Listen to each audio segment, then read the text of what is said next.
This is the garland, no?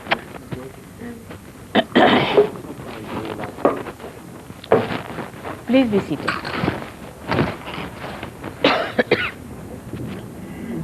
All right. I'll just finish speaking now. First, please. So when we attain that point of reaching Sastra, we know that we become one with our spirit. We know that something has happened, an actual happening has occurred, and we can verify it on our own hands. We can verify it here. But more than that, these outer manifestations, very valuable, yes, but we know something has happened inside because we know the silence. We know that inner something has happened. And we know that we become, as I explained to you, collectively conscious. These are the great things that are happening. This has happened to all of you. A few people have got some problems and some chakras which are in trouble, but at the weekend we can work it out. And as Mataji puts her attention more and more on the higher chakras in the next lectures, so too those chakras will become more and more purified. You see, you become your own guru. You don't depend upon anybody. The time has come now, as Mataji has said in her lectures, where the flowers that have blossomed in this beginning of the Aquarian age must turn to fruit. Not all of them turn to fruit. Certainly the ones here are the seekers, and their desire is that they do become fruits. And Mataji, by her love and by her grace, is here to give this experience. She wants you to develop it. This is why this in the series of talks, so that increasingly you can settle into it. Increasingly you can understand what's happened within you. And increasingly you can know the joy. Again, ladies and gentlemen, let me introduce to you Mataji Nirmala Devi, our beloved mother.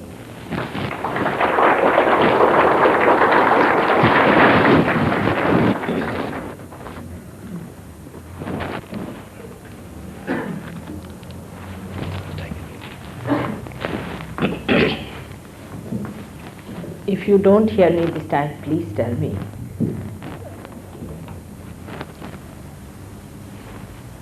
I'm sorry for being late for this lecture, but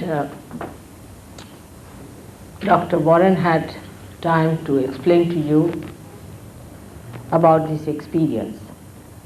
Sometimes it is easier to understand this from a person who has achieved it than to understand from a person who is talking from some 10th story. That's what my father told me, that if somebody is born on the 10th story, the rest of them are on the first floor. If you start telling them from there, they will first of all not listen, nor will they understand what you see. It's not proper that we should try to tell them something from a level to a level which is still there, static, in their mind. So one has to raise their consciousness 2-3 stories so they start seeing that there's something beyond. But in doing so, so many mistakes have been there before, and some people have done it deliberately. Some are misguided and some are doing it deliberately. Net result is just the same. Even if you give poison to someone by mistake or in a misguided way, the result is the same. In the same way, whether you are misguided or whether you do it deliberately, whatever is wrong has an effect on the Kundalini. Now the Aquarian age is the word I picked up from Dr. Warren, which is so true today. Aquarian means the water carrier, and in Sanskrit language it is called as Kumbha. Kumbha is the one what we call the Kundalini. The Muladhara is the Kumbha, where the Kundalini is there, the power of Kundalini is there. So to call it an Aquarian age must be some work of some realized soul who could see that in this age the Kundalini is going to be awakened, and that an age will start of people getting their Kundalini awakened. Now, I have already talked to you the other day about this second center, which is called as Swadhisthana, which gives us our sustenance and also our power to create. The sustenance is created inside that green part, which is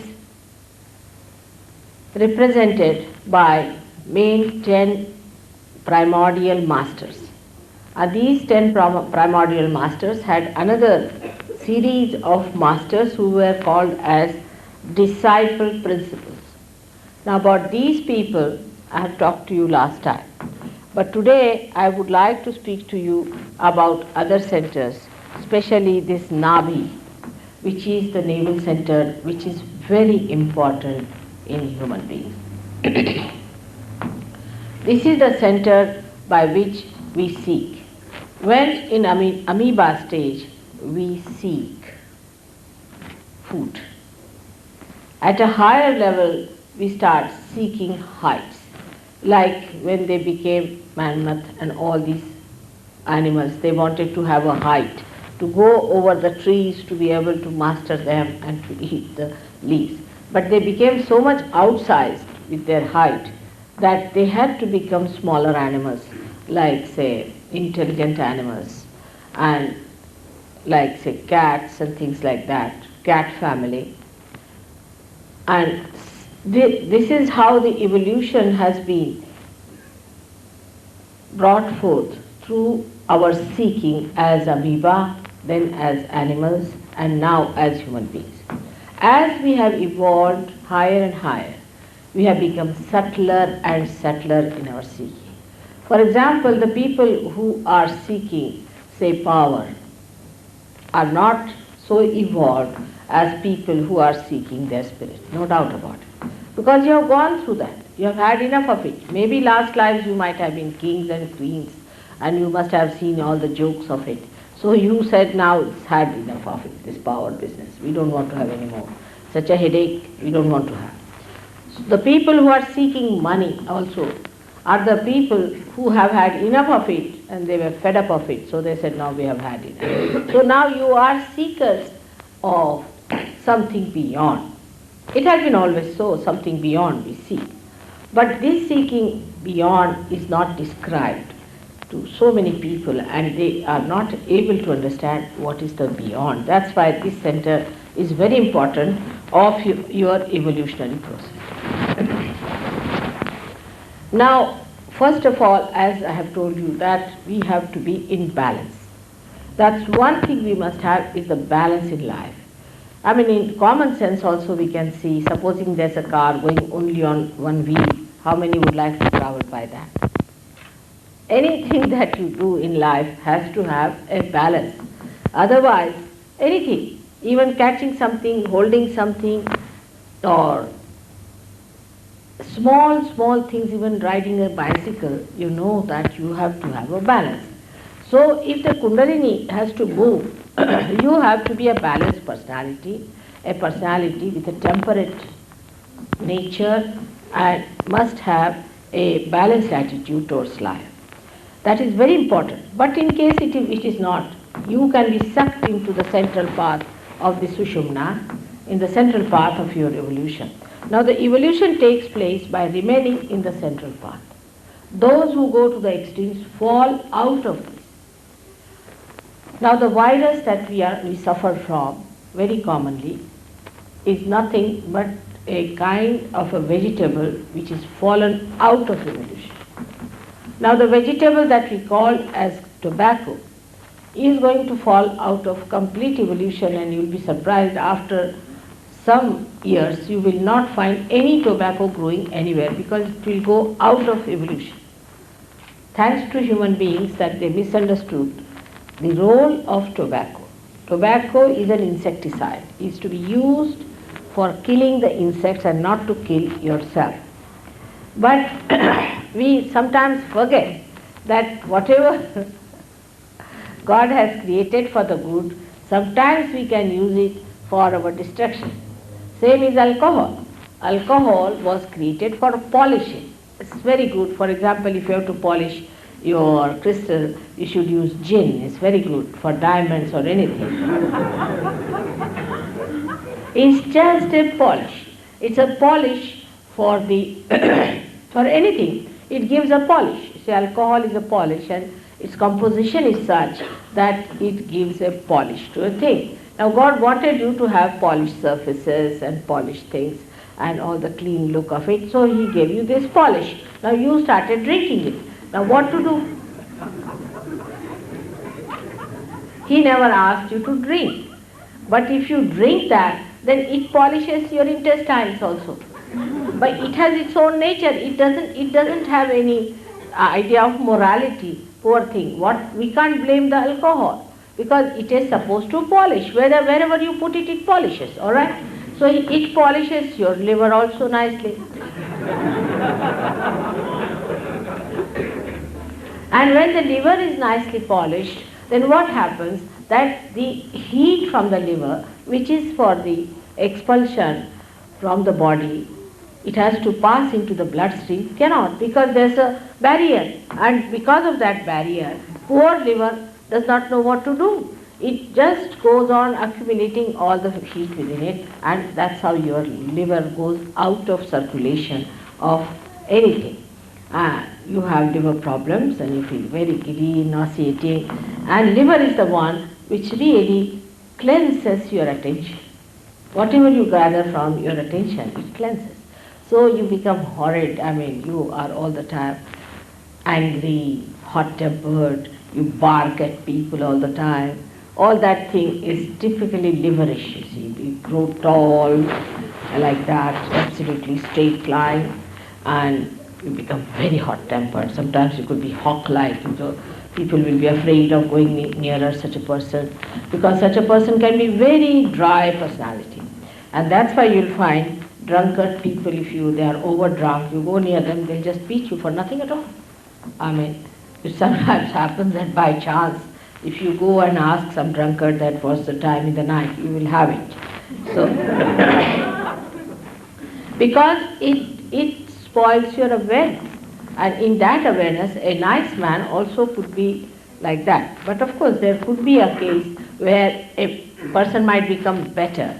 That is also another thing that can happen when you get possessed by this left side movement, because alcohol reduces your awareness and you go to the left side, movement to the left side may give you a feeling, oh, I'm very much better now, and sort of you get happy because your ego is subsided and everything is all right, and I'm really morbid now, I cannot hit anyone, and let me have a little bit and sleep off. But next day there's a hangover and you feel so horrible with it that you don't know what to do. It's something, then again you want to have it in the night because you want to again go to the same realm into the left side. Now this left side realm apparently shows that there is reduction in the weight of the ego, but it does not, it wobbles.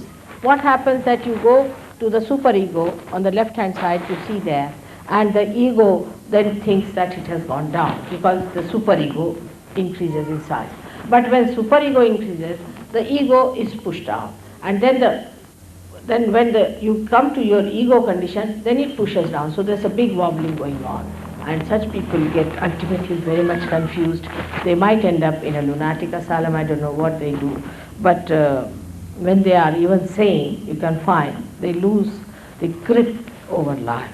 For example, such people can become very frivolous and cannot feel the joy of life without drinking. It's most amazing that people can't enjoy each other unless and until there's a glass in between. Human beings are so beautiful. and they have the capacity to enjoy each other so much. They are the only ones who are blessed more than anybody else. But if there is a glass all the time in between, then they can just bark at each other. They cannot enjoy each other. The enjoyment should be complete when there is nothing in between. Now this is what I was telling you, this Nabhi Chakra.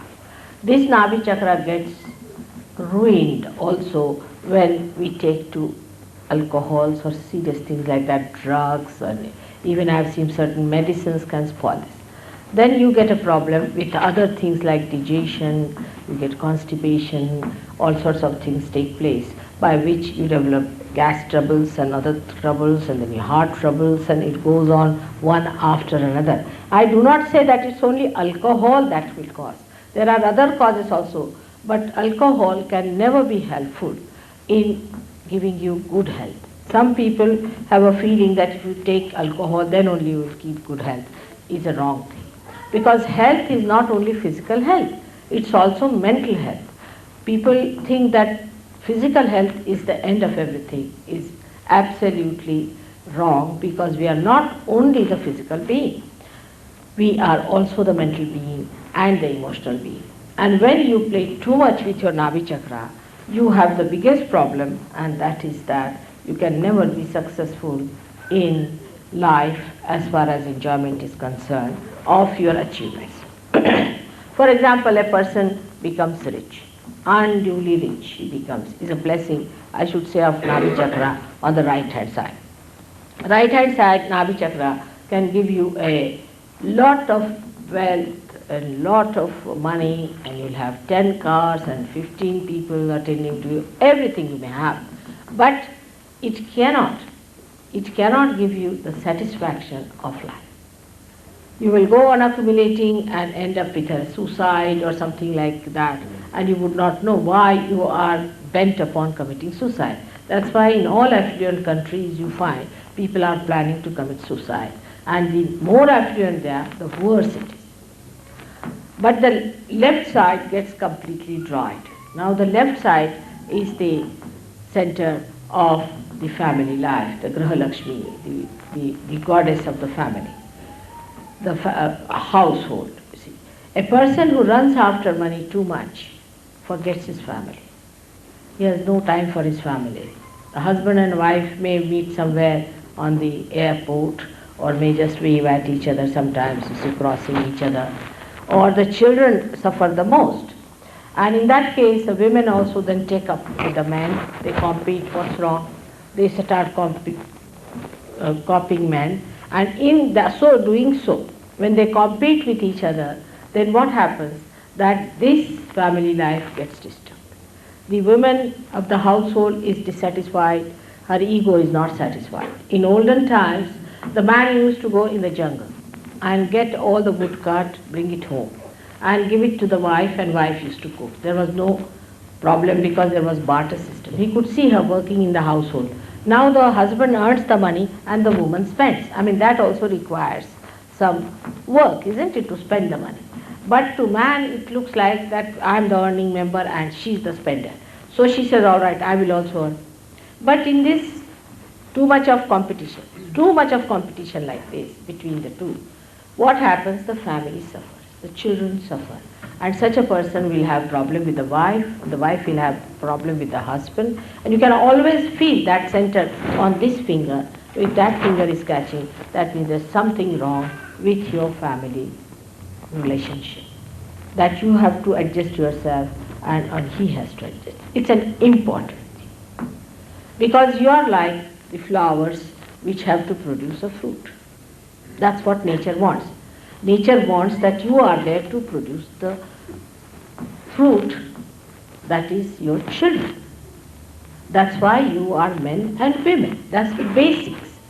Now, if you think that with that responsibility, if you can do something else, you should do. But the main thing is that, and if you don't do that, is to look after your children, to give them joy, have a beautiful nest for them, then I must say that you are neglecting your basic duty and your attention in on something else. That's why so many divorces are taking place and problems are there. Then women ask for their rights, they go beyond their limits, they become dominating here, the men become dominating. That's not the way we are going to solve. We have to know that we are two wheels of one chariot. One on the left, another in the right. Now they are not similar. They are not similar. They are two types, one left side, one on the right side. But they are equal. In their whatever they do, it's equal. They are to be respected equally in the same manner.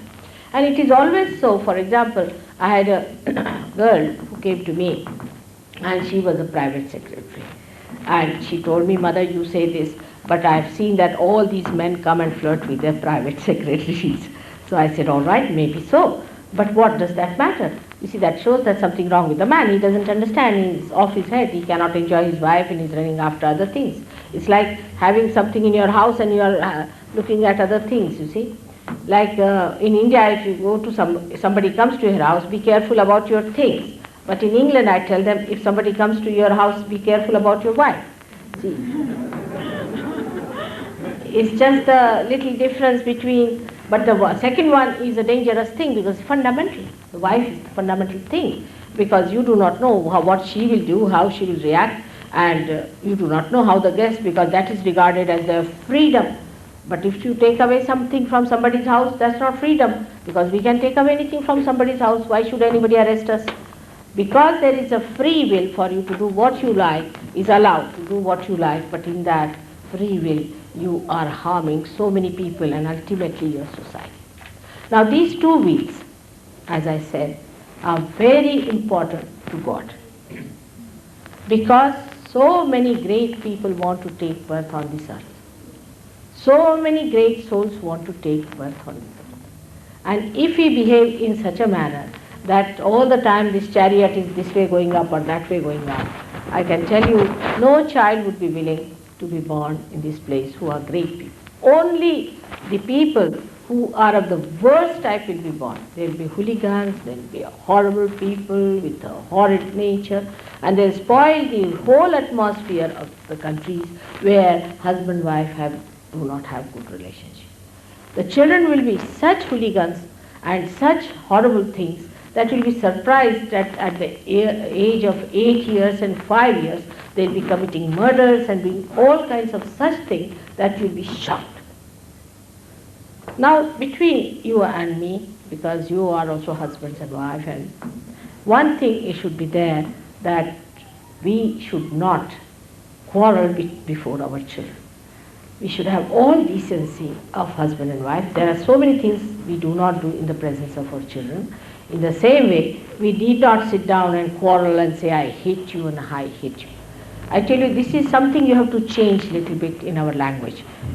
In India, if somebody says, "I hate you," it's regarded, that man regarded as the most unmannerly person. I mean, it's very bad manners to say, "I hate you." How? I mean, it shows that you are a very low type of a person to say like that. But "I hate you," so what? If you hate, so what? You are not God. If you hate me, what does it matter? Actually, if somebody hates someone, so what? That shows that person is not a good person, just to hate someone. "I hate you" is a way of expressing something that is, I feel, is very wrong for the family system. It shocks children. Children look upon you as ideals. When they are born, you should see them. Most of the children nowadays in Australia are born realized. I see that around when I went to the airport, and I see they are born realized. And they watch, and they're surprised, and they sulk, and they feel very sad. They don't take sides. They don't like the father to fight the mother to fight. And one other thing which you must understand, that a certain gradation has to be there. A woman is the strongest point of the household, like this Mother Earth is. She takes all the problems upon herself. Because she is the strongest. Who else can withstand this kind of weight on her? It's the mother. In the same way, a woman in the house is the mother, and she has to bear up. You see, it's nice to have a husband who comes home and says whatever he likes and takes out all the filth on you, than to have a husband who is very sweet, "Hello, hello," and outside he goes like a bumptious tiger on everyone. Such a man is has to, you see, they are like children, I would say. They are like children. They have to take out their tensions on their wives only. And you should be an absorber of that. And that's the sign of a woman. A strong woman doesn't get easily disturbed by these things. She's not bothered. She says, all right, you little baby, come along. Now I have had 4 babies, now this is the 5th one, which is the smallest has come. Let him shout and scream. Even with the children, you have to be patient. They'll hit you, they'll do anything. I would say that way in India, children are treated very kindly and there are special things. They will do what they like when they are children. But when they grow up, we do not have teenage problem. We do not have problem when the children don't respect. This is a very important aspect of our modern life that we have to understand. What is the relationship of husband and wife is? Husband is like, say, a gentleman who is definitely is to be respected by the wife. But if she does not respect the husband, she cannot get respect for her children. But the husband has to be a respectable man. That's very important. If the man is not respectable, he cannot be respected easily. But the more is the woman has to be very respectable. If she doesn't give her respect, you can handle any kind of man if you are clever enough. Drunkards, all sorts, they come down. Because after all, they are human beings. They are not bad people. But because of mishandling, they just get out. And the domination of men is just a myth. See, they cannot dominate. They are incapable of domination. They just do it because they want to feel that they are superior. That's all. But they cannot dominate. Whatever the domination, what is their domination? It's little things here and there. Just like children. That's what it is. If women understand their maturity and their responsibility as women, because they are the Shakti. They are the power of the family. And they are the potent Shakti for the husband as well as for the children. But if they get disturbed, then the husband is disturbed and children are also disturbed. But they are potent. While the kinetics are these people, like here is the electricity, all right. So we say very good lamp and electricity and all that. But from where does it come? The source is somewhere quietly sending the source and enjoying itself by giving that source. In the same way, this is a very important center. Why I said it? Because today I went to Melbourne and all the time this finger was burning up to this point. So that means there's something wrong with men and women as far as their family life is concerned. They are all very upset, I felt. The husband is upset and the women. Maybe the laws may be against men, maybe here, I don't know, but in America I found a husband and wife relationship is very queer. For example, I met a lady who was very queer people there. I went and stayed with a lady. She had a luxurious house with a swimming pool and this and a maid coming to do everything up and 5 stories and this. And she said, you see, one of my former husband will come and see you in Los Angeles. I said, all right, very good idea. So he came, he was like a pauper, walking like this. And he says, I have got a room on rent where I am staying, mother. It's very difficult, I have to share it with someone. I said, what? That lady who was there, she has a very big house, she's supposed to be a wife. He said, that's mine. I tell you, I lost it to her in a case. I said, how could you lose that in a case? Because she asked for a divorce and because she found guilty out of me, something. So she got it. And she married 3 husbands. All the 3 husbands are moving like paupers and this lady is very rich. If you marry 7 husbands are finished forever, but the lady is so rich 7 times more than any one of them. So this is kind of a law I don't understand. First of all, why there should be a law I don't understand between husband and wife. I just don't understand. I mean, we don't have such laws in India, but everybody cares for the wife because she is the nearest and the dearest person they have. Who else to depend? If the woman is dedicated and devoted to her husband, do you think he'll run after any other woman? He has to come back to her. He'll be so fed up with these women who just live for money or anything, and he has to come back. So you see, one has to take a very wise decision because you must understand you are born at a juncture, whether on which you will be destroyed completely or you will be saved completely. It's a very important thing. You have to save humanity. You are born at a time when you have to save humanity.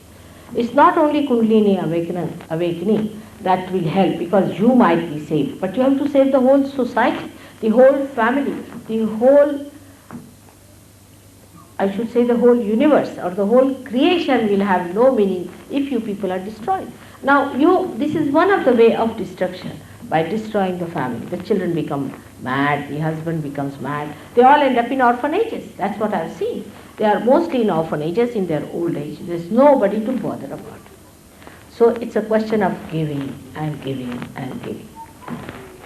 Now this Graha Lakshmi's center is on the left hand side, and the another is Raja Lakshmi center is on the right hand side.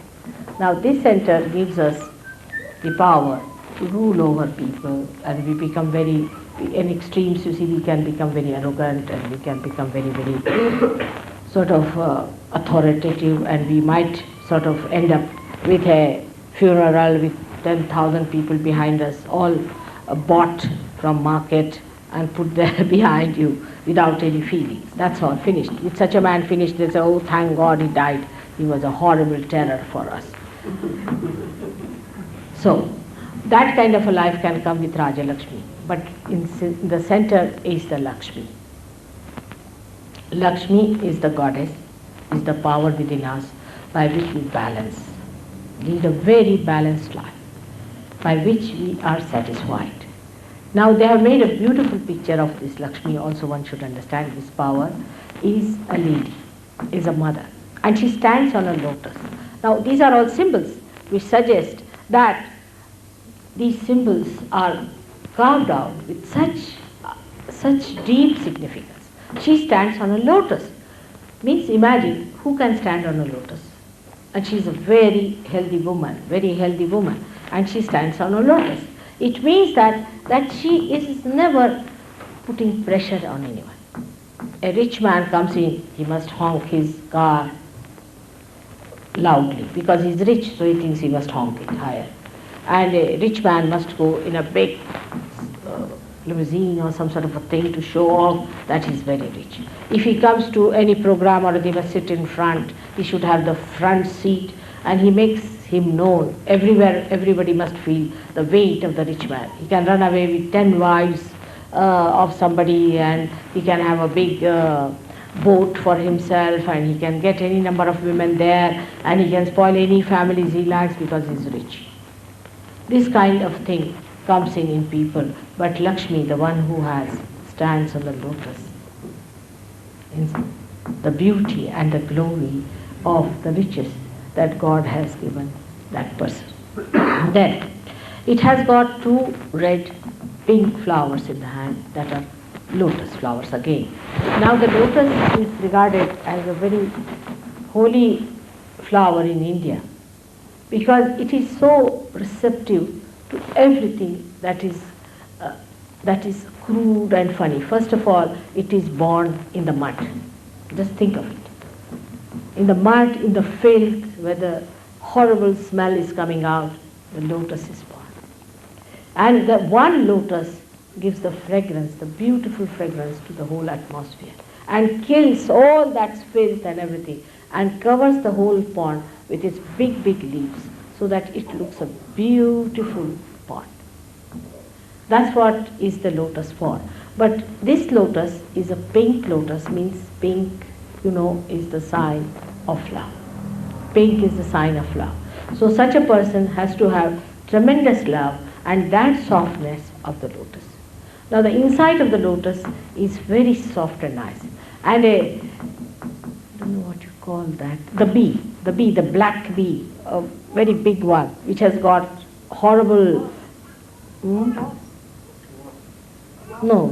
the black bee is like that, which has got angular legs and things like that. Horrible, you cannot touch it. That one can find its place in the lotus. When it goes to the lotus opens its petals and takes it inside and makes it sleep on the corona that it has, very soft one on the bed, and covers it nicely and gives it a nice, swinging feeling that it feels it is in the lap of the mother and it sleeps off. Even such an animal, it gives a place to live. Now the man who is a Lakshmipati, the one who is blessed with Lakshmi, has to have a temperament like that. Anybody who comes to his house, anyone, should be very readily accepted. I have seen people like that. I have seen in my lifetime. Should be accepted, and they should be very gratified to have such people in the house, and should feel that, oh God, what a blessing it is that we have a guest in the house. But in modern times, we find out devices and methods how to avoid guests. Guests are equal to pests. I was in London. We were living on Surrey Hills, and we had bungalows, separate bungalows, quite good bungalows, I should say. There were 7 bungalows. And poor husbands were taken to task for mowing the lawns and everything, and the wife used to tell them, now come along, do it properly. And the polishing of the brass, whatever was there, and everything was done very well. But I didn't see even a rat enter those houses. Even a rat. I mean, leave alone human beings. Nothing entered those houses, only these 2 persons used to come out and go in.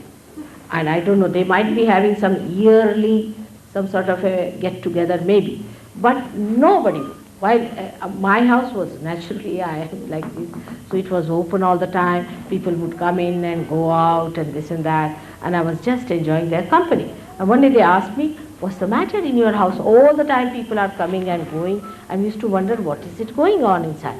I said, nothing, just they come, have tea and go. That's all, just some talk together, some rapport of love. But what is this? All the doors are closed. That way I must say, Sydney people are very open-hearted. And they like to be together. There is a togetherness in them. But with all this, if you cannot have togetherness to enjoy your wealth with others, then what's the use of all the wealth? If you have wealth, you'll go for horse racing. That's also your own enjoyment. If you have wealth, you will do something else which is so individualistic. You cannot enjoy your wealth unless and until you share it. As I told you the other day, that I am a capitalist in the sense I have all the powers within myself. But I cannot live without sharing it, so I am the greatest communist because I just cannot enjoy it. That's why I had to come all the way to Australia. And today my husband was so insistent that I should come back. No? I said, no, I have to meet all the Australians still, and then I'll come. So unless and until you share this love after realization, you do not enjoy. All isms drop out because you become combination of both extremes, and you just start enjoying yourself. Now this lotus is in the hand, and another hand that the goddess has is like this. She has 4 hands, and one hand like this. Now this hand that is like this means, with this we must give, we must be generous. Miserly people cannot be the blessed ones. They cannot. Miserly rich is the horridest thing that you could think of. I mean, if you see a miserly person, I don't know, I get a headache with a man like that. You see, who goes on counting each and every pie and measuring everything. You see miserly, horrible things. And ultimately when they die, their children take out all their money and just spend it over. Miserly people have another way of getting their money looted. For example, a thief might come in. If not thief, then their children will become very wayward, or something will happen. They will get sick and they'll have hand broken and feet broken or something, and they will have to spend money. So the miserly people are such a nuisance to the society. They give nothing to the society. They are there for themselves, and they are just malignant personalities. The people who gave, not, of course, I don't believe in giving into somebody freely, because that also can spoil people. If you give something to someone very freely, they can be completely spoiled and they would not know how to use that money. This is the trouble with human beings, is that they cannot bear anything. If you give them money, either they become miserly or they become wayward. If you give them power, either they become dictatorial or they become destroyers. You cannot give anything to human beings without realization. Anything they get extreme, they become mad. That's one word can explain it. Now, Krishna has said, Yoga Kshema Mahamyam. He has said, I give you yoga, that is union with God, self-realization, and then I look after your Kshema. And Kshema means your well-being. This well-being is brought forth with this Lakshmi, with one hand that is giving. The another is the protection. This hand which gives should not, the other hand should not know. It should be so done so graciously. Today only I was telling the story to some people about my own father, who was a very generous man I've ever known. And he had a habit on a Sunday afternoon, he used to go, he used to call all the people and say that I have to give away lots of things, I have too many things in the house. He would take out all the blankets, sometimes all the utensils, and sometimes food, anything that he felt like he used to give away. So people would come and he would pass on, and his head was bent like that.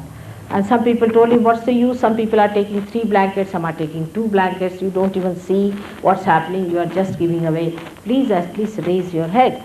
So he said, the problem is like this. Because I don't give, it's God who is giving. I'm just standing in between. And they all are saying that you are giving, thank you. So I feel very shy, first of all. And secondly, it is the lookout of God who is giving these things to see whether one gets 2 or 1. Why should I bother? I'm just standing in between. I'm not supposed to see who takes 2 or 1. Such generosity I have seen in my own lifetime. And I have seen the more generous he was, the more generosity flew into our house. I mean, that like if you open this door from the other side, it starts flowing. But some people have 60 shirts, but still they'll go to the market and buy shirts. And they say, oh, I have a weakness for shirts. No, I don't understand this weakness of heaping up shirts after shirts. It is ridiculous, isn't it? Some of these things really are ridiculous. That I have a weakness for shoes. Now you go and see the shoes are from top to bottom, you can open a shoe shop. It's like that. What's the use of getting so many shoes? Because your foot has got the same size for years now, it's not going to change, even after realization. So there is no need to, I mean, if your shoes give way, is all right. But I too have the same problem, that my disciples know that they should give me a shoe. I don't know why. They give me a shoe. All the time I go there, they give me chappal or a shoe or something. I said, now too many, now what to do? They said, Mother, return it to us, we'll keep it for vibrations. I said, that's a good idea, because I have no place to keep all these shoes. I mean, I'm not a cobbler. I cannot do anything with it. So it is useless. Best thing is to give flowers so that I can again send them back to some ocean or to some river. So even in there, when we go on accumulating, and I must have this, you go to the shop, the people are like this, watching it. What is there to watch? You see, whatever you want to buy, you go in the shop, see what you like, you have it. But sort of, I must have this, I must have that. I have known a person who had 10 ironing boards and 20 iron in his house, all locked up. I said, for whom?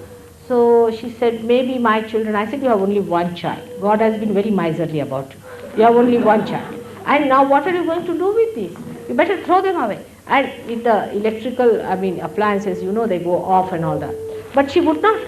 She could not. She used to show everyone, see, now I've got it. Not antiques only, all modern stuff, you see. And this is how the things go on accumulating, which has no value aesthetically or in any way. Actually, you should buy something only to give it to someone. That's the best way of enjoying it to the maximum, you see. And anybody likes it, have it. You see, that's the best way. It's a great thing. I tell you, it's rather difficult for you people to understand, but I am one of them who does that very often. And my children and my husband are rather worried, God knows next time what she'll give away. But you'll be amazed, I have so many things despite all this. The whole time I'm thinking what to give to whom. Still, it's so many things in the house now that we have to take a bigger house. I don't know what to do with so many things. And I try to thrust things on the people, Baba, you take this, you have liked it. But they say, no, how can you give me? But really, that gives me such a pleasure. And one must learn how to give. But I've seen human beings are different. For themselves, they'll buy diamonds, and for others, they'll buy artificial things. It's very common, They will they're wearing diamonds. And when it is come to giving to others, they'll give artificial. At least don't wear at that time the diamond. At least that much decency should be there. So, you see, when it comes to giving with your full heart, you just feel that love of giving. And you feel so happy, because you feel so big about yourself. like an ocean that's giving so much of clouds, and again it is receiving these rivers into it, and again making it into clouds. A sort of a circle of a beautiful conversion into beauty after beauty starts. It's so beautiful. And that's what we should try to become, a part of that circle which is so beautiful and which is so joy-giving to yourself also. And this is what it is. And this hand is for ashraya, means for the protection. You must protect the people who are your subordinates, who are dependent on you, your children. Like, it's a very common thing to insult your children from their childhood. Why did you spoil that carpet? Why did you do that? You should not have said this. Why did you? This is a very wrong thing of discipline. Best discipline is to put dignity into children. You see, a good home in India, we say, is known by the way children are addressed in the family. Like in a good family, we address the children like sir, little bit like that, up, means sir. We never address the children with indignity, and we put them on a dignified level.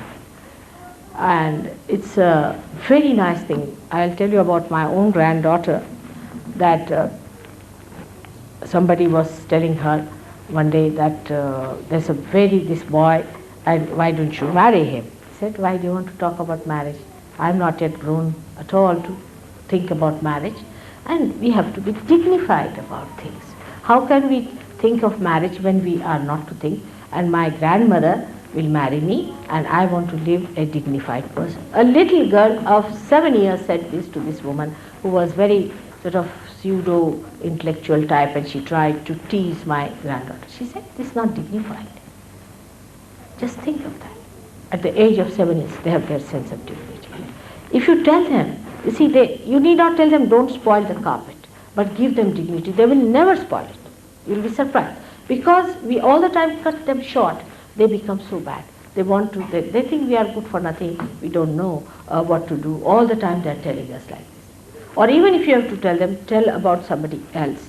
Like that boy, he was absolutely useless, he didn't know what to do, he spoiled the whole carpet, I went to his house and slipped down.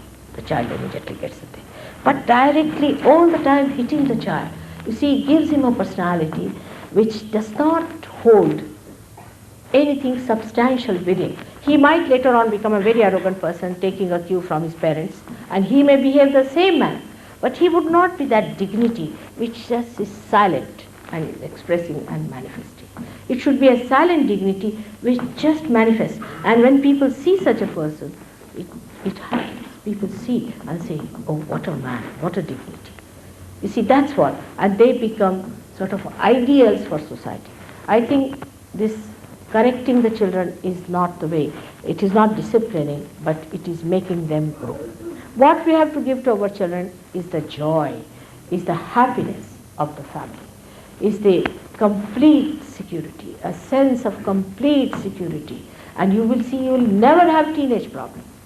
Never have teenage problem. You'll be surprised. You put them anywhere, they'll be so dignified and so matured that people will be amazed. You won't have to tell them. Even small little children are seen. If you keep your house very clean and also always look after it, children themselves will keep it clean. They would like to, because children are really the budding beauties. When we cut them at the root. They expect so much from us, you see. They lose all their dignity. And I tell you, you try this with your children. Give them dignity. You will be amazed how they behave. We say they are spoiled. I have never seen children being spoiled when they are dignified.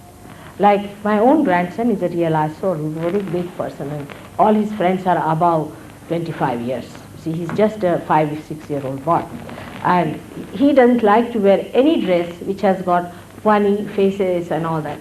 He says, this is like a clown. I'm not a clown. I don't want to wear. I found it very difficult in Singapore to buy a pant for him which didn't have any funny faces, because all of them had Mickey Mouse, this, that. And I've seen my grandchildren also, daughters, that these dolls with you see, this ducky, what you call the duck sort of a face, you see. They said, what's wrong with these dolls? They should know how to put their lips. This is not good. I mean, you see, they themselves know that this is wrong. She's going to go into tantrums. That's what they say. This duck is going to go into tantrums. That's why she's behaving like this. Oh, like that. You see, their great-grandmother, sometimes the way they do some things and the way they behave. But we must give them real love and joy and happiness. That's the thing we can give to our children. And you'll be amazed that this Australia is going to be blessed with children who are very great saints. Very, very great saints. I know that. And you have to look after them with dignity. Very great saints are going to be born in this country. So I have to request to you that forget your problems. Husband-wife problem is nothing. Look after your children, give them dignity, give them a nest where they could live. Forget, because I have seen, in England I have seen, even an 8-year-old woman behaves like a bride. I mean, she doesn't get over her feeling that she was a bride. Like one of the great expectations you must have read of Charles Dickens, where there was a bride who was sitting all the time thinking she was a bride. I see that picture even today. All the time they are in bridal mood. See, you are a mother and you have to treat your children with that dignity and with that love that a mother should give. It is very difficult for some people to accept the position of a mother. They think, why women should be the mothers? I said, this is the greatest things. Look at me. Look at me. This is the greatest thing to be the mother, to love everyone. That they depend on you for love and guidance, just for love. Such a great thing to feel, oh God, see how much I can give, how many cups I can fill. It's such a great feeling. I wish you would know what a mother is. And the motherhood you have to learn from your children and grandchildren and expand it to the whole universe. It's such a great thing a woman has. In the same way, the father has to do a lot of things about which I will tell you when we go to the other center. I think I've talked at length on the center because all the time what I find, these two centers are catching very much in Australia. So we have to talk about the things that are catching on this and this. And today I saw there 5, 6 children with their both the fingers in, all realized children. With those fingers they were sucking. And they were showing me again sucking like that. So you can imagine how much it is. And otherwise this one. And this means that you have been going to some unauthorized personality. If you are going to some unauthorized personality, this thumb will be cut off. That's why children put their things in their mouths. And Freud has his own nonsensical theory. But actually it is the center that is catching that these born realized children are showing.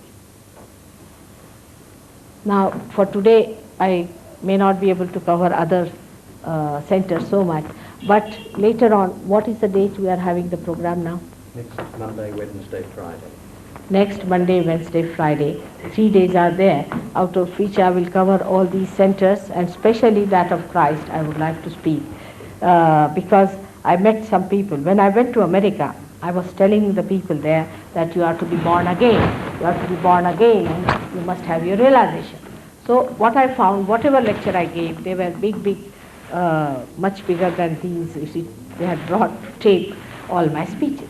And there are people who organized my program told me that, Mother, you better get it to patent and don't allow them to tape it. I said, why? He said, they will be publishing, these are all writers and this. I said, very good, let them write.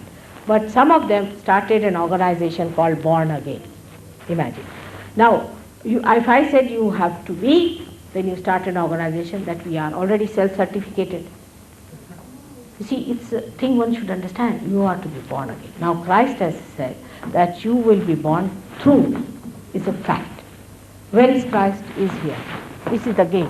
See the narrow gate. And your Kundalini has to pass through that. Now, in case it does not pass, you have to say Lord's Prayer. You have to take the name of Christ and you have to adore Him. Then only it passes through, shows that you have passed through Christ.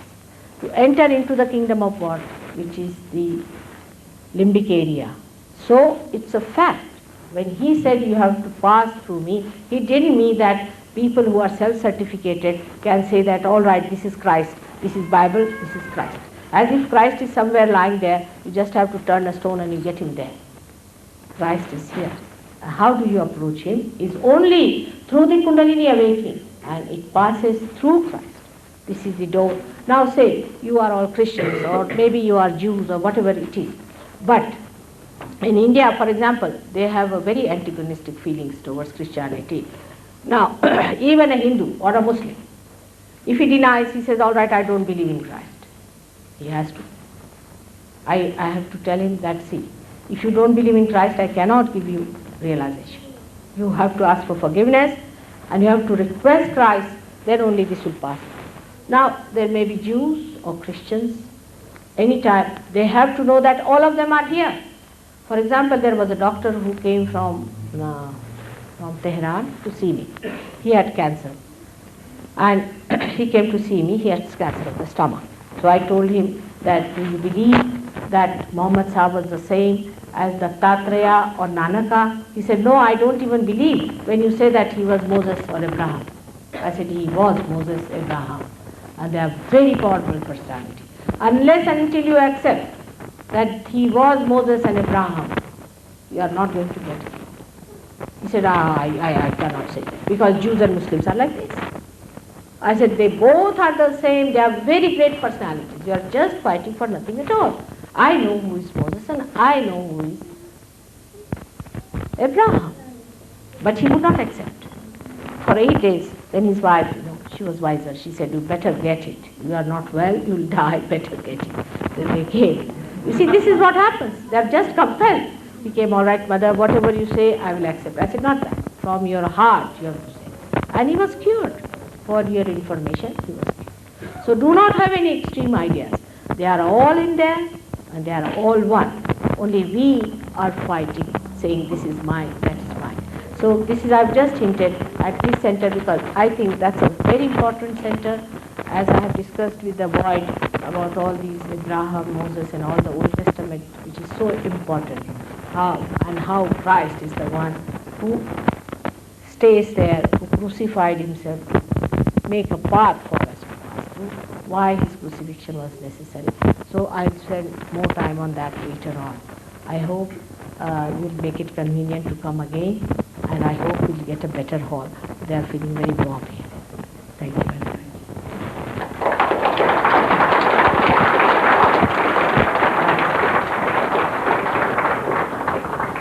Now, again, we can have some questions if you want, for 2 minutes only. Not much, because it goes on. Now, some questions if you have.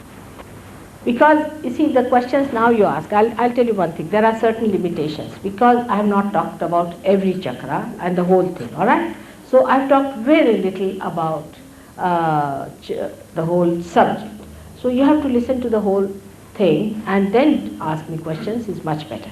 But if you have any substantial thing, you can ask me, and then I would like to give you realization. That's very important. Mother, I just want to know why, if alcohol is so bad for you, did Christ turn the water into wine? Oh, you see, that's another big mistake. That time wine was not this kind of a wine. You see, people used to take wine which is grape juice. Even today, if you go to Jerusalem, you get wine which is not fermented. It is prohibited in the Bible, if you read Moses or Abraham, to take these strong drinks. It is described very clearly. But why Christ did not talk about alcohol? There's a difference between wine and alcohol. Wine which is fermented and wine which is a real wine. You see, otherwise he would say wine. And that's a very common drink, and I also enjoy it very much. Grapes I love. So ordinary grape juice was the wine. But about this alcohol, he didn't talk much. Because, you see, now I'm with you. I have to give you realization. So I'm talking about Kundalini and realization, isn't it? Now, Christ did not have to deal with Kundalini at that time, but he had to talk of eternal life. So he talked about that. And he showed with his life that life is eternal by his resurrection. Now, Abraham and Moses, all these primordial masters are concerned with your attention and with your sustenance. So all of them, whether it was Muhammad or anyone, have talked against alcohol. You see, whatever was their job was to look after the sustenance of the stomach. And we can see clearly that how can anybody who is of Christ quality give you wine to drink, which goes against your awareness. It's impossible. But that's how it is. We do not, you see, we mold everything according to our ideas, but wine means ordinary wine. You go today even, if you ask for wine, even in Switzerland, you'll be surprised that ordinary grape juice is called as wine. Even the grape, that creeper is called as wine. The whole thing is called as wine, yeah. Now there is no fermentation as far as wine is concerned, but this is what it was. Alright? Before Moses appeared on earth, or any one of them, they've now got a place in these different chakras. What was there before them? In the Adiguru principle, before Moses, before Abraham, what was there before? Very good question.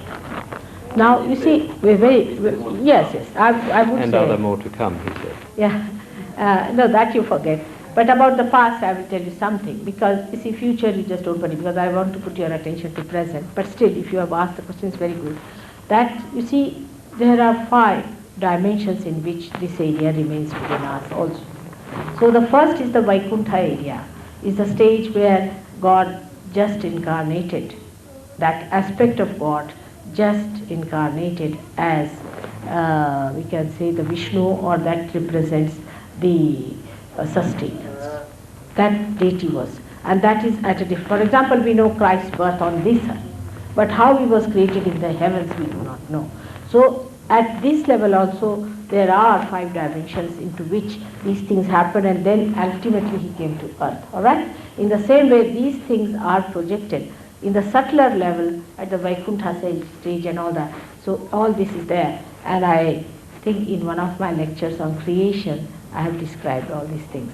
I hope you will get those lectures from England and you will be able to listen to them, in which all these things I have described quite a lot. There's a glass of water behind you, huh?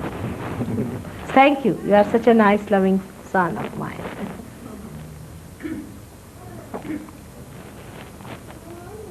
What question? Is there? Do you have to give up your own religion if you become a Sahaja Do yogi? you have to give up your own religion if you become a Sahaja Yogi? Now, this is a question which is your own. Wherever you are born becomes your own religion. It's a misidentification. Supposing you are born a Hindu, you become a Hindu. If you are born a Christian, you become a Christian. If you are born a Muslim, you become a Muslim. Now what is your religion? Say you are a Christian. Christ is very much there, but in all his dimensions. And you see all his relations with others. You cannot have just Christ isolated as my own. It's wrong. This is a myth. You get over this. Supposing you have a stomach trouble, you will have to go to Moses, you have to become a Jew, or you have to become a Muslim. Now supposing you have a problem, you have a headache, you think too much, you have to become a Christian.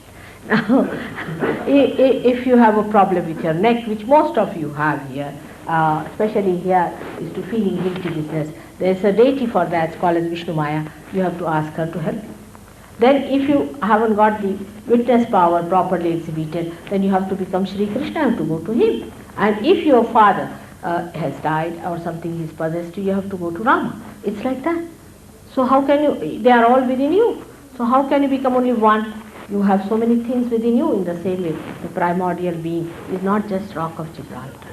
These are different aspects of God which are expressed in one personality. There's only one God, but who manifests through many aspects. This must be understood. About this also, if I have time, I will tell you how the God and his power separated, and how his power created those manifestations of his aspect. Like we are a human being, but we have a nose, we have eyes, we have head, we have everything. Are we just like a rock? Even a rock is not the rock because it has divisions. Even this staircase, if you see, it has its fibers and things you can see. So nothing is like a solid stuff. You see, our idea about God is a solid stuff is Christ and he is our own. No. He is the aspect that is the Son. He is the Son of God. And there is God. And there is the Holy Ghost. Already, as Christians also you know, As Jews also, you know that Jehovah is there, Moses is there, Abraham is there. But the problem with all these is this, that all those people who were born in these Arabic countries had no chance to express themselves so clearly. Nobody was willing to listen. Now see Muhammad or say Abraham and Moses. They were all the time running away, running away. They are on the run, all the time on the run. There was no time like a Maccabean hall where one could talk. Imagine what a life poor Moses had to face, Abraham had to face. Just think of that. How could they tell all these things about? So the knowledge that what, just see down the run, you are just telling people, oh, don't do this and don't do that, that's all. But today, the time is such that you can see the whole picture, because the whole picture is there, you can see. So you should not have a narrow vision, but see them in a bigger vision. You make them narrower by your narrow vision. There's nothing like your religion. There's only one religion, and that is God's religion, which is within you, which you transcend. When this religion gets enlightened, you transcend. For example, I have no temptations at all. I don't know what is a temptation. I don't know what is vanity. I try, sometimes to put up a show. Oh, let me be vain now. How do I become? What muscles should I teach? I cannot do it. I haven't got that kind of a machinery inside. You see, you just become beyond this. Then you don't need religion because you become religion. You don't have to tell you anything. It just happens. It just happens. You become that. And my religion, whatever we think of, if you really believe in it, then try to bring as many as possible who belong to that. There are so many mistakes people are doing in the name of religion. So many mistakes. One small mistake I have told you, put all the dead bodies in the churchyard. The Christians do. So many mistakes the Jews do. You know that. They are making mistakes after mistakes, and we should see what have we achieved. Our forefathers were going to church, they were going to synagogue, and they were going to synagogue, and they were going to, what have they achieved? Nothing. So let us see the complete universal thing that is within us, where all of them are there. And we have to understand that we do not exist alone. All of us are there as cells in the whole primordial being, the microcosm and the macro. We have to just be aware of that wholesomeness within us. Anything that prohibits that makes you smaller and narrower, you must give it up and become the whole. That's a living thing. If it narrows you, that religion is deadening. That's not the one that's allowing you to grow. So there is no religion to be given up. On the contrary, you have to enlighten the religion and enlighten others. All of you could be Sahajogis and could be anything. Because there's nothing like Christ hanging in the air somewhere and Mary hanging there. No, they are part and parcel of the whole. They are there. You cannot just take them out. And there cannot be many religions. There can be only one religion. That's the human religion, which makes you higher personalities, makes you grow. So you don't have to give up anything, but you yourself won't do many things. Yourself won't do many things because you'll understand whatever is living is living. That's what you'll start following. We have in our prayers, all the prayers, Jew prayers and Christian prayers and Hindu prayers and all the prayers of all the religions, because they are all mantras, they are all the chantings, and they are so important for different chakras. So you see your universality also gets aware of your own being expressed in different, these great deities. They are within us and they are awakened and you are surprised. The Kundalini won't rise unless and until you pray. Some Christians catch on the Agya. Imagine. They mostly catch on the Agya. Agya Chakra is the Chakra of Christ. Why? Because they have not understood Him. So He Himself is angry. So you have to ask the question that is Christ the Son of God? Yes. And then you have to ask my relationship with Him. And then you get your Kundalini right.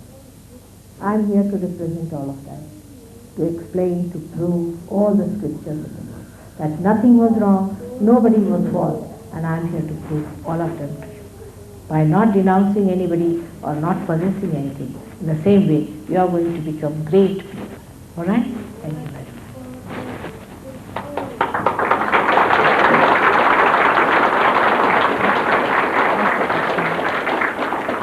Ask him to ask. I think for tonight we'll let Mother just quietly go to bed.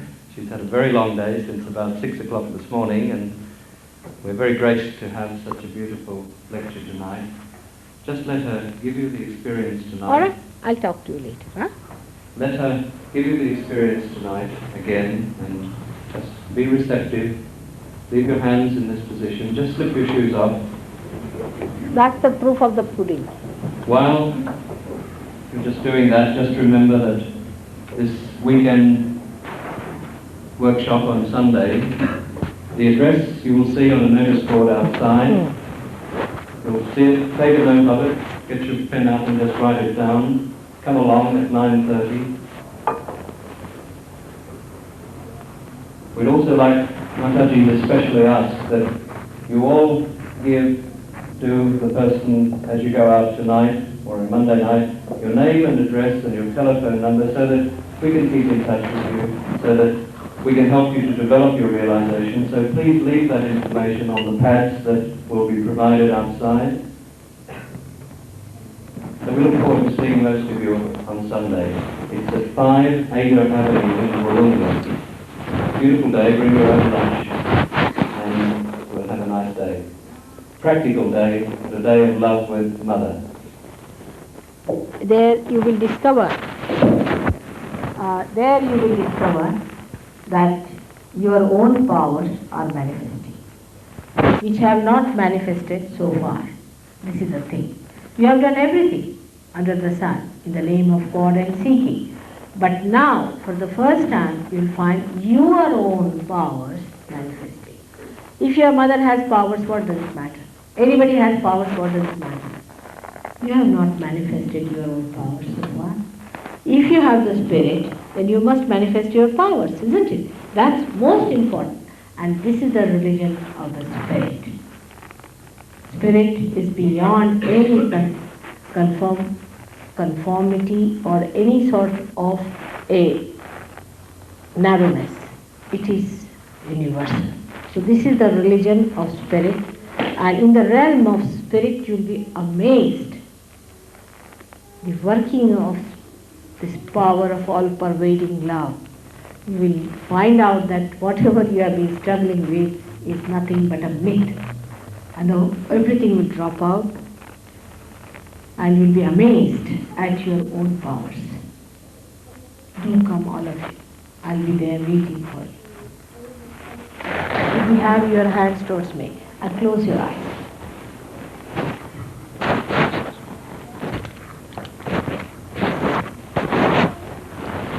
I hope you are taking vibrations from the photograph and using it in the night. Please do it, because that will really give you advancement.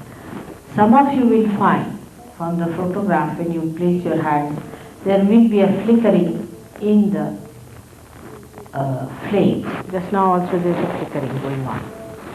So do not get disturbed with that. If there is flickering, that means there is something wrong somewhere which is being corrected by the photograph vibration. Do not be upset if there is any flickering, because you will understand later on what it means and how to look at it. So don't worry on that one. Now put your hands towards me just like this. Hold the hands. He's putting the hands like this. Please. On your lap. On your lap. Please put your hold the hands on your lap and close your eyes. Just close your eyes. It works. It works. It is kept there for that only. It manifests. Just manifests. It is very difficult, as described in many books. It is a difficult thing. But maybe that I have something about me that it happens. It was to happen in my presence, so it is happening. So please have it and get it properly established within yourself. You are the seekers, and I have to give you your own rights. So just have it. No obligations on me or on you. Just have it because it's your own. I am duty bound to give you that. Close your eyes, please close your eyes. Keep your eyes shut. Because if you do not close your eyes, the Kundalini doesn't rise above Agya Chakra. So please keep your eyes shut, absolutely shut.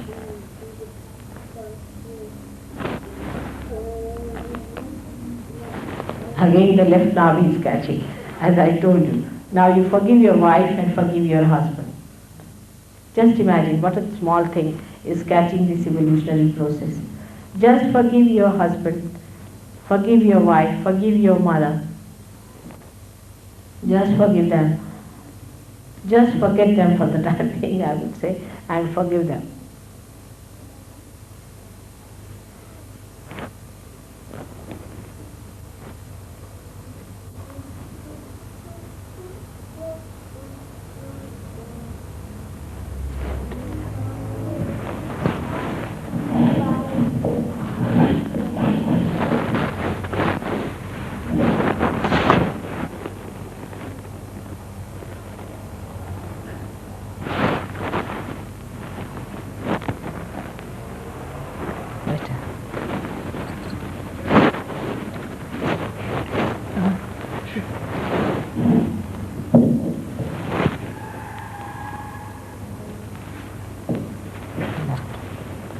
Now don't feel guilty. Please say, Mother, I am not guilty, please. In your heart you should say, from your heart, that I am not guilty, Mother. Say it at least thrice.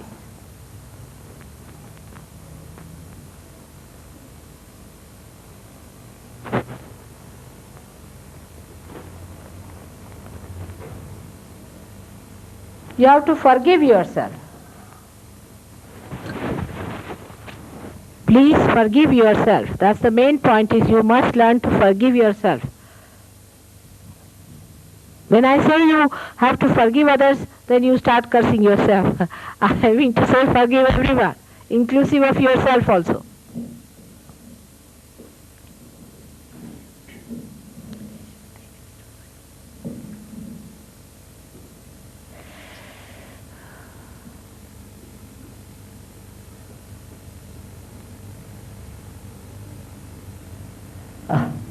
Just think of it.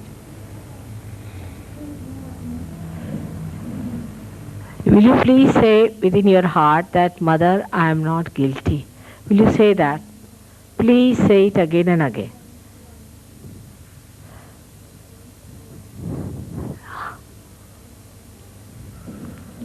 It is sometimes unbearable for me to see how you people are angry with yourself.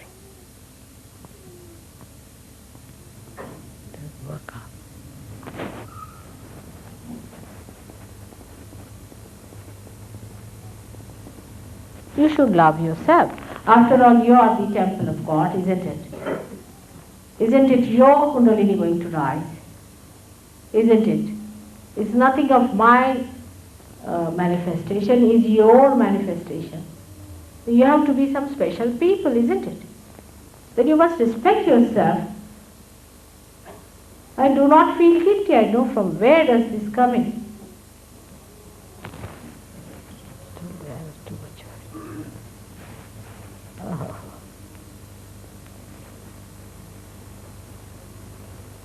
Better. All right. Say it loud. Mother, I am not guilty. Let's see how long you say that. Say it. Again. Mother, I am not guilty. Everyone. Mother, I am not guilty.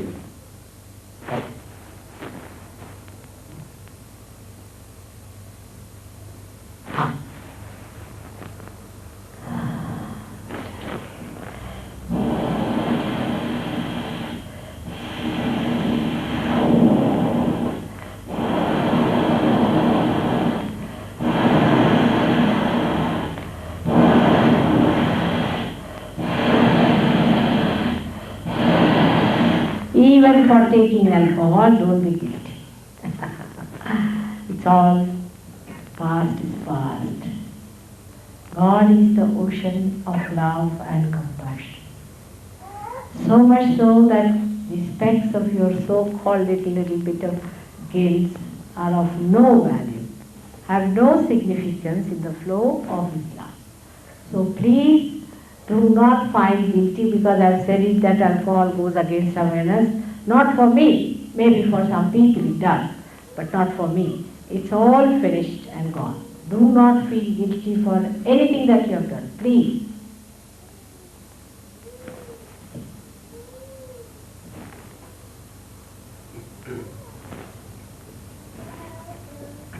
Just know that you are the one who is going to become the temple of God. You are the one who has to enter into the kingdom of God. The criminals do not enter. Like the great children of God, you have to enter. Not with any guilt, but like proud people.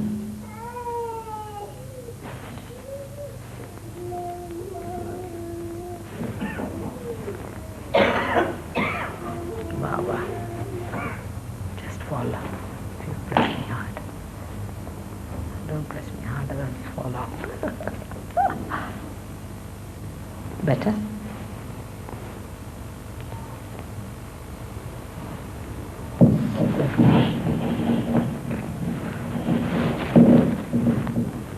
I think there's a position that tells you that you have done this wrong or that wrong. Just don't listen to anyone.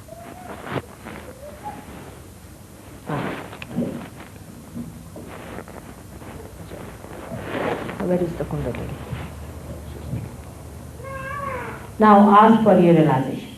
It's your due. Just ask for it. In all dignity, you ask for it.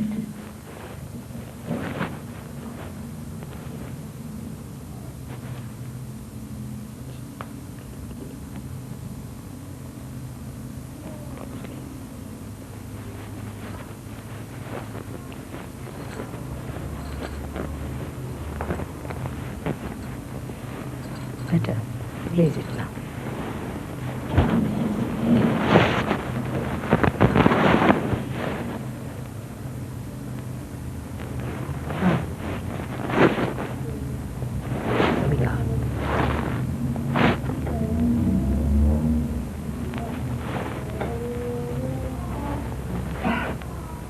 Start feeling the cool breeze in the hand.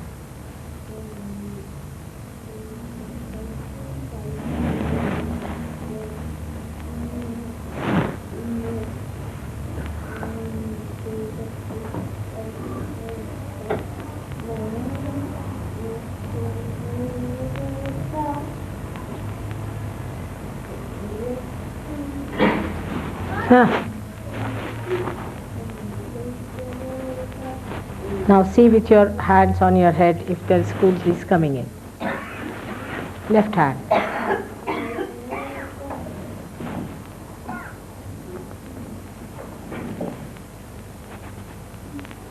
I think you feel there first than you in your hands.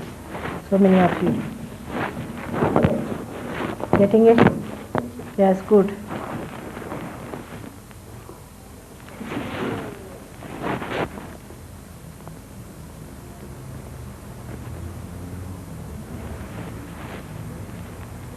Now ask forgiveness from Christ.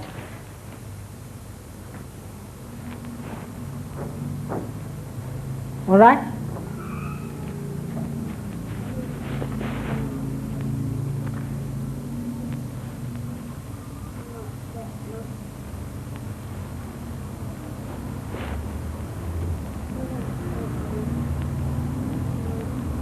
You feel very relaxed. Those who are not getting cool breeze have to learn to forgive first of all. Then your thoughts will stop. You must forgive. If you get thoughts, you just say, I forgive. You watch me and you can get thoughtless. Just say, I forgive. Then you have to ask for forgiveness. So the heart opens up. Just forgiveness. Asking doesn't mean that I am guilty. If you have asked for forgiveness, it is given.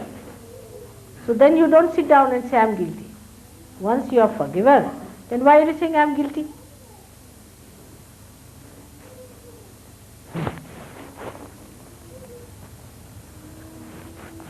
Good.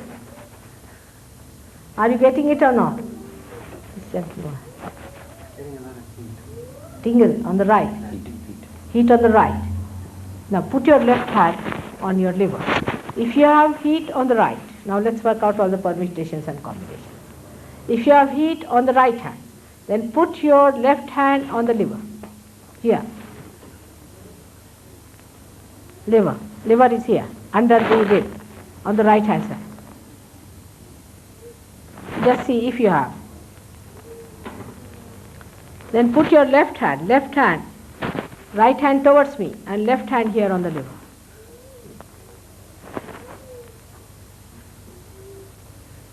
Now if you have no breeze on the left and more on the right, put your right on the heart and left towards me. Left towards me. Heart is here, little lower, little higher for you, little lower for you, little higher. For you, little higher, yes. Little higher is the heart. Push it. No, left. Right hand towards here. Little higher. This side, yeah. Left hand towards me and right hand on the right. Now ask for forgiveness, at least once. That means your attention has not been towards your spirit as it should have been. So just ask for forgiveness, but then don't feel guilty, because the next step is that, where you jump in. Just ask for forgiveness. Try it. Better? Are you getting on the left or not? Getting right? Alright, then you've got. That's the thing. That is beyond reasoning, without any arguments. It's a happening. It's like a sprouting of the seed which has taken place, which can be only achieved because you have that within you.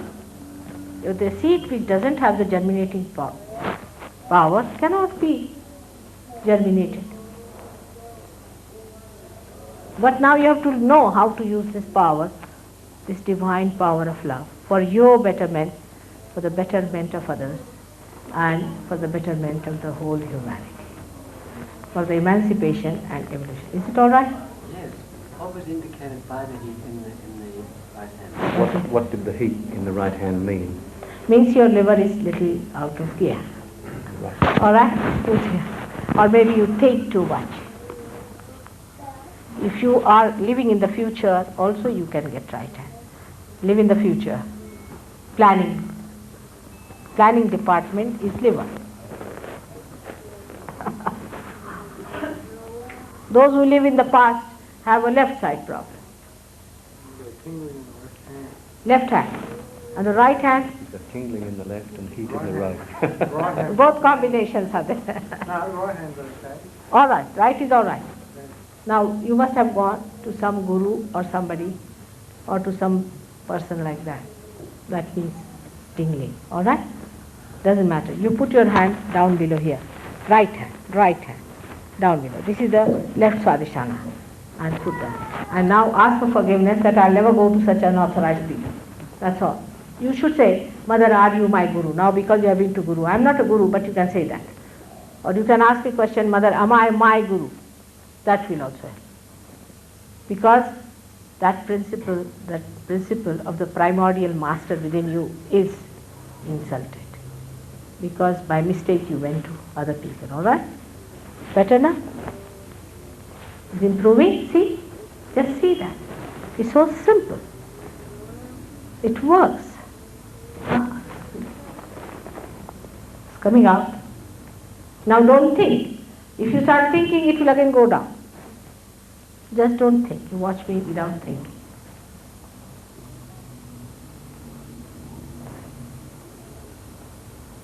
Very good.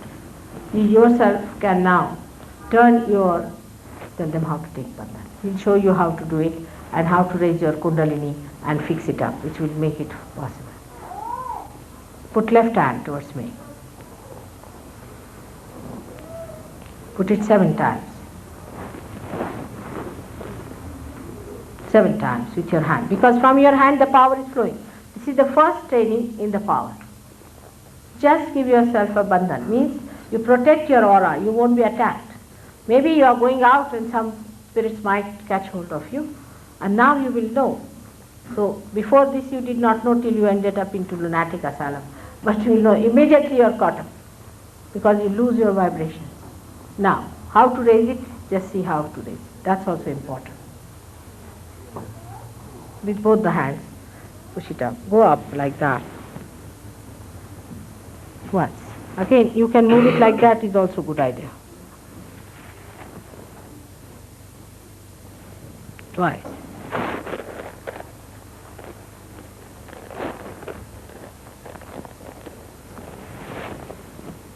Now, ask for fixing our realization. Just ask for fixing. Thrice. You move it and fix your realization. You can. See now? It's better? Much cooler now. Good. You have to ask for it, that please Mother fix our realization. Then when you grow, then you are on your own and you become your own guru, and you can have your own big crowds and crowds of people whom you can give realization. I have one disciple who came to me, I got realization. He has given realization to 10,000 people. 10,000.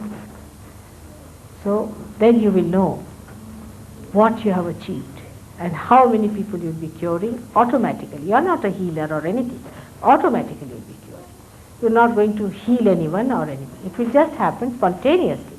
There are so many people who are born these days who are seeking God, and you have to give them help. Thank you very much. I hope to see you again.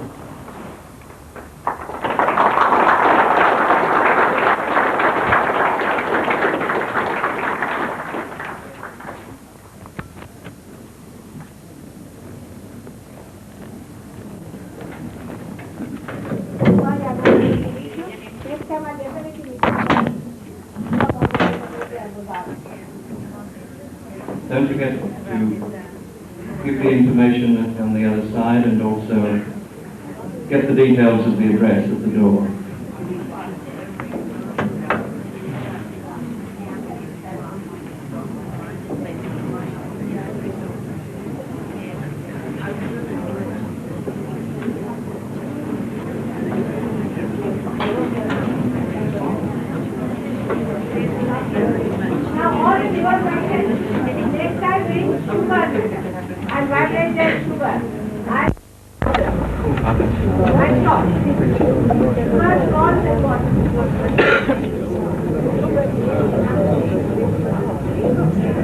The point that Mataji just made is any person who's suffering with liver problems, or in other words with heat in the right hand, or a tendency to heat under the rib cage on the right, bring some sugar in at the next meeting and she'll give it vibrations, and you can mix it with other sugar, and it gradually has a very purifying effect on the liver, in addition to the vibrations.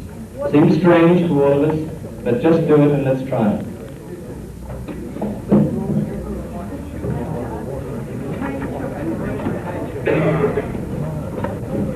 A very small container of water too, with an open neck, so that you can immerse her finger if you want to take some holy water.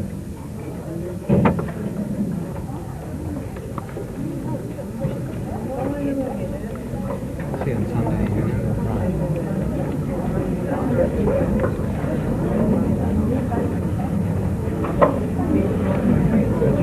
Hi. Alright. Did you get the full breeze? You did? Huh? Yes or no?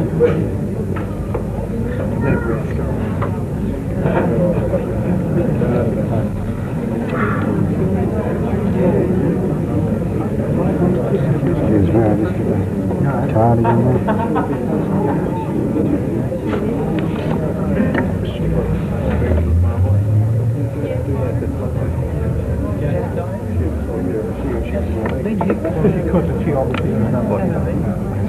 Me? Oh, that's okay.